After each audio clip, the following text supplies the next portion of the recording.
സംഗതി എന്താണെന്ന് വെച്ചാല് ബോബി സാറുമായിട്ട് ഞങ്ങൾക്ക് ഇതുപോലുള്ള കൺഫ്യൂഷൻസും പ്രോബ്ലംസും ഒന്ന് തുറന്നു പറയാൻ പറ്റാത്തൊരു സാഹചര്യം ഉണ്ടായിരുന്നു.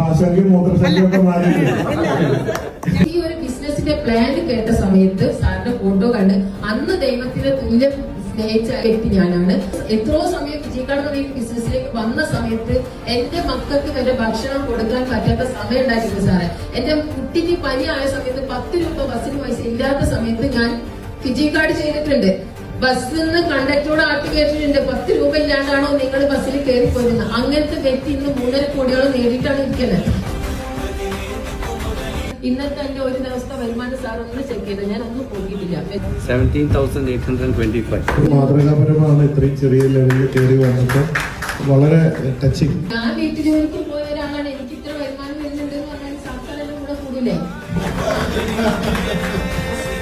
വളരെ സന്തോഷമാണ്. എന്റെ കുടുംബം വളരെ ഹാപ്പി ആയിട്ട് പോകുന്നത് ഈ ഒരു പുസ്തകം തന്നെയാണ്. ശരിക്കും പറഞ്ഞാൽ 7 വർഷം പിന്നിടുമ്പോൾ ഇന്ത്യക്കകത്ത് ഒരുപാട് സാധാരണക്കാരുടെ നിന്നും 100 കോടീശ്വരന്മാരെ സൃഷ്ടിച്ച ഒരു കമ്പനിയുള്ളൂ, ഒരു ചെറുമാനുള്ള സാധനയാണ്. സാധാരണ ഈ ചിലവരൊക്കെ കിട്ടിയതൊക്കെ പറയും, ഇത് കിട്ടി കാര്യമാണ്. ചിലവര് എന്ത് കിട്ടിയാലും കിട്ടിയെന്ന് പറയുള്ളൂ. അത് ചില മലയാളികളുടെ അപ്പൊ അതൊക്കെ എനിക്ക് പൈസയൊക്കെ കിട്ടുന്നേക്കാൾ ഇപ്പൊ ഈ പറയുന്ന ഇതുണ്ടല്ലോ യാഥാർത്ഥ്യങ്ങൾ തുറന്നു പറയുമ്പോൾ നമുക്ക് ഇൻസ്പിറേഷൻ